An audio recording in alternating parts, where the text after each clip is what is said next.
Setelah Rasulullah SAW merasa tenang karena sudah bisa menaklukkan Khaybar, tiba-tiba muncul Zainab binti Haris, istri Salam bin Mishkam, di hadapan beliau sambil menyodorkan daging domba yang sudah dipanggang.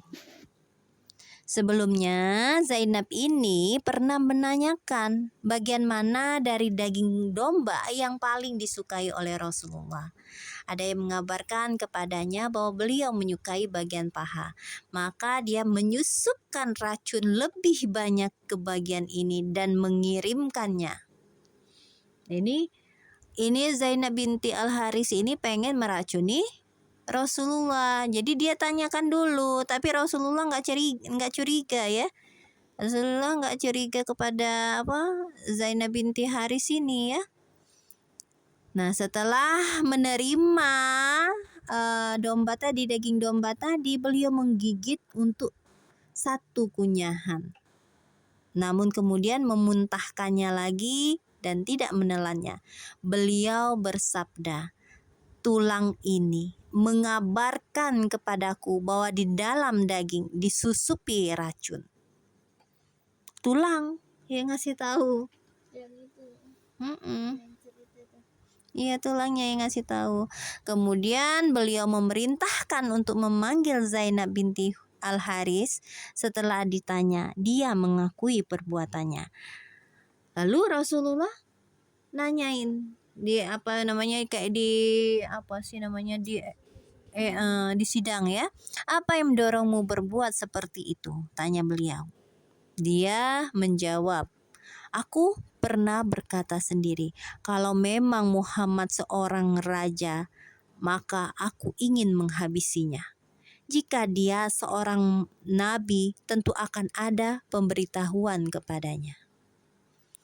Setelah itu, beliau meninggalkan wanita itu. Sementara saat itu ada Bishr bin Al-Bara bin Ma'rur yang juga mengambil daging tersebut, mengunyahnya dan menelannya hingga dia meninggal karenanya. Ngapa pula ini? Aduh. Ya Allah. Zainab binti Al-Haris tadi ingin melihat apakah Rasulullah itu memang benar-benar nabi atau memang sekedar manusia biasa layaknya seorang raja. Kalau nabi pasti kan gak ada yang tahu ya masukin racun itu ke sana kan, kecuali Zainab tadi. Ternyata tulang yang memberitahu. Yang itu ngapa pula tak nanya? Iya. Daging punya siapa? Nah, itulah. Ada beberapa riwayat yang berbeda apakah wanita itu dilepas begitu saja atau dibunuh. Namun kemudian banyak yang sepakat bahwa memang wanita itu dilepas pada awalnya. Tetapi setelah Bishr meninggal gara-gara memakan daging itu, maka wanita itu dibunuh sebagai hukuman berbalas atau kisos ya. Jadi walaupun sebenarnya Rasulullah sendiri tidak memberikan hukuman, setelah itu kan tidak memberikan kan, setelah Rasulullah tahu bahwa Kenapa tak dikasih tahu, tak dibuang, tak diapa? ya nggak tahu kita nak. Mungkin dia tidak mau, Rasulullah tidak mau si Zainab binti Al-Haris ini akan diperlakukan tidak baik atau dimarah atau bahkan dibunuh kayak gitu oleh para pengikut Rasulullah, sahabat Rasulullah gitu ya. Tapi akhirnya dibunuh. Karena apa? Karena menghukum orang yang membunuh, maka dia akan dibunuh juga. Jumlah orang muslim yang mati syahid dalam perang Khaybar ada 16 orang. Tidak banyak ya. Dengan rincian 4 orang dari keturunan Quraisy, 1 orang dari Ashja, 1 orang dari Aslam, 1 orang dari penduduk Khaybar, dan sisanya orang Ansar. Jadi orang Ansar 4 1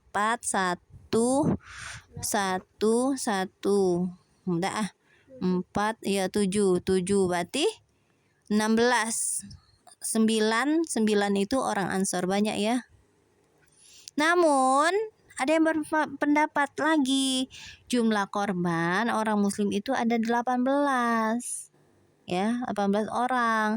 Al-Masurfuri menyebutkan 19. Dia berkata, namun setelah ku teliti lebih jauh, aku mendapatkan 23 nama. Satu nama diantaranya disebutkan Al-Tabari adalah Al-Wakidi. Satu orang karena makan daging domba yang disusupi racun. Itulah yang gue bilang si kalau gitu yang makan daging domba. Iya, satu orang disebutkan.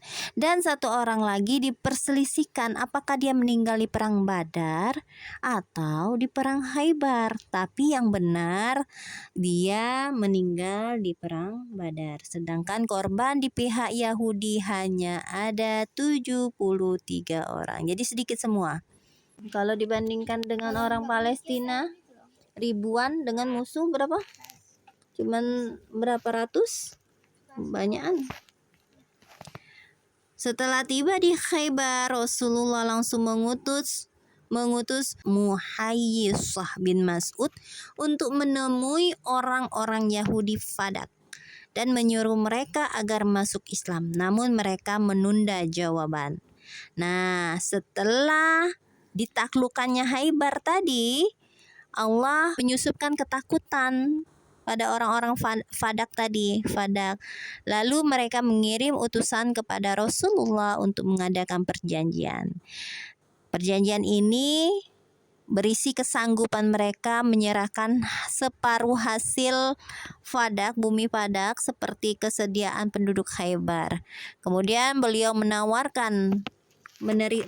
menerima tawaran orang-orang Fadak tadi. Hasil pembagian dari Fadak ini murni bagi Rasulullah karena orang-orang muslim sama sekali tidak mengerahkan pasukan berkuda atau pejalan kaki ke sana. Orang-orang Fadak itu langsung menemui Rasulullah. Tidak ada perlawanan lah ya. Intinya kayak gitu. Dan pemberian itu ibaratnya seperti upeti ya. Upeti ya, tahu? Upeti itu kayak pemberian terhadap penguasa yang menguasai suatu tempat kayak gitu loh, Mbak.